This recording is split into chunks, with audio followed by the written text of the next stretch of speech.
السلام علیکم دوستوں، کیسے ہیں آپ لوگ؟ دوستوں، اورنگزیب عالمگیر 15 جون 1659 کو ہندوستان کی سلطنت کے تاج و تخت کے مالک بنے۔ اپنے باپ شاہ جہاں کی زندگی ہی میں وہ تخت نشین ہو گئے اور حکومت حاصل کرنے کے لیے انہیں ایک عجیب و غریب جدوجہد سے گزرنا پڑا تھا۔ دراصل شاہ جہاں کے 4 بیٹے تھے: دارا شکوہ، مراد بخش، نمبر 3 شاہ شجاع اور نمبر 4 اورنگزیب عالمگیر۔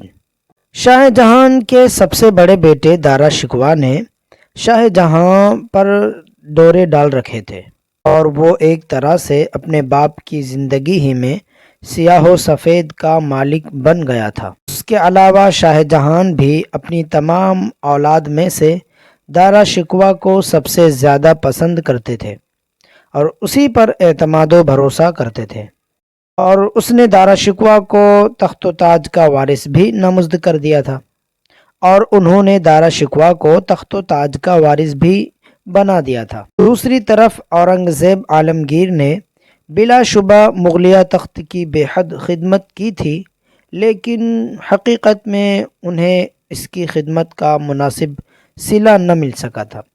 اس کے علاوہ شاہ جہاں نے اپنی زندگی میں دارا شکوہ کو اچھے علاقوں کا والی مقرر کر دیا تھا اور اسے لاتعداد عہدوں اور خطابات سے بھی نوازا تھا، جبکہ اورنگزیب کو دکن کی طرف کا والی بنایا گیا تھا۔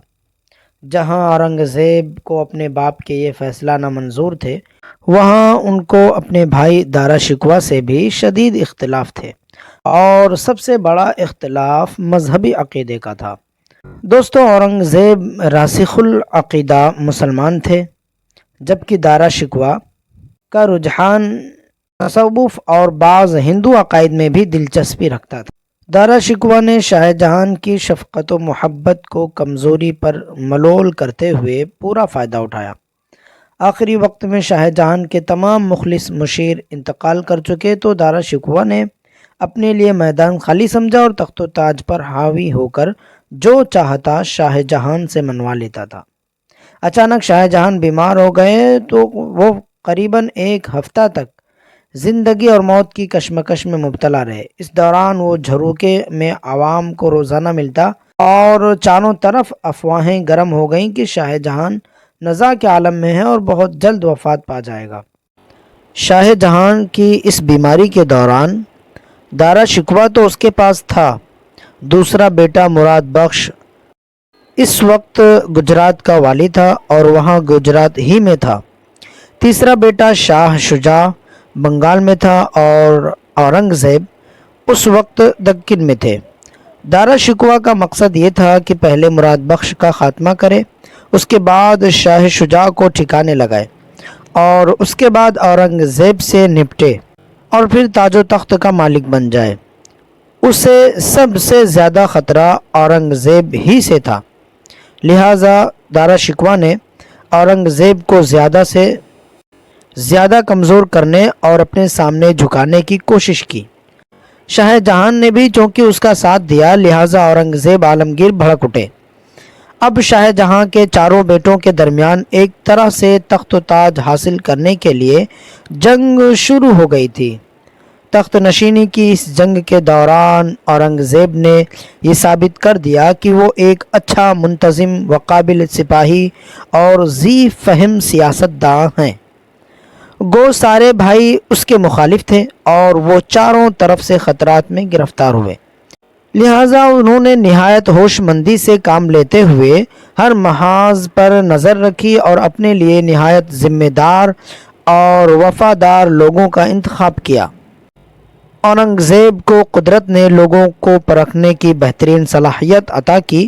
وہ دوست دشمن کے درمیان پہلی ہی نظر میں تمیز کر لیا کرتے تھے، لہٰذا انہیں اپنے ارد گرد وفادار ساتھی اکٹھے کرنے میں کسی خاص دشواری کا سامنا نہ کرنا پڑا۔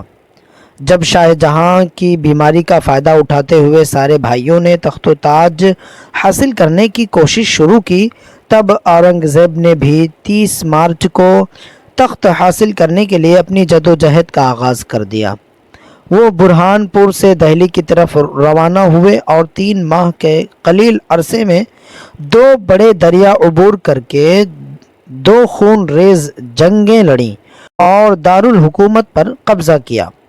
اصل حکمران یعنی اپنے باپ شاہ جہاں کو 18 جون کو نظر بند کر کے خود تخت نشین ہو گئے۔ تخت نشینی کی اس جنگ میں کامیاب فتح مند ہونے کے بعد اورنگ زیب 31 جولائی 1658 عیسوی کو دہلی میں محی الدین محمد اورنگ زیب عالمگیر کے نام اور القاب کے ساتھ تخت نشین ہوئے۔ تخت نشین ہونے کے بعد اورنگ زیب تقریباً 20 سال تک دہلی اور آگرہ میں مقیم رہے۔ اس کے بعد وہ 1663 عیسوی میں ایک بار کشمیر گئے اور اس کے بعد 1674 اور 1675 عیسوی میں تقریباً 1 یا 2 سال سرحدی قبائل کی سرکوبی کی غرض سے حسن ابدال میں قیام پذیر رہے۔ 1689 عیسوی میں وہ مارواڑ کو مغل سلطنت میں شامل کرنے کی غرض سے نکلے، جہاں انہیں راجپوتوں کے ساتھ جنگوں میں ملوث ہونا پڑا۔ اس طرح ان کو دشمنوں کے خلاف طویل جدوجہد کرنا پڑی۔ مورخین ان کی حکومت کے 50 سالہ دور کو 25-25 سال کے 2 برابر ادوار میں تقسیم کرتے ہیں۔ ان کی زندگی کا پہلا دور ہے جو شمالی ہند میں بسر کیا اور دوسرا دور جو دکن میں گزرا۔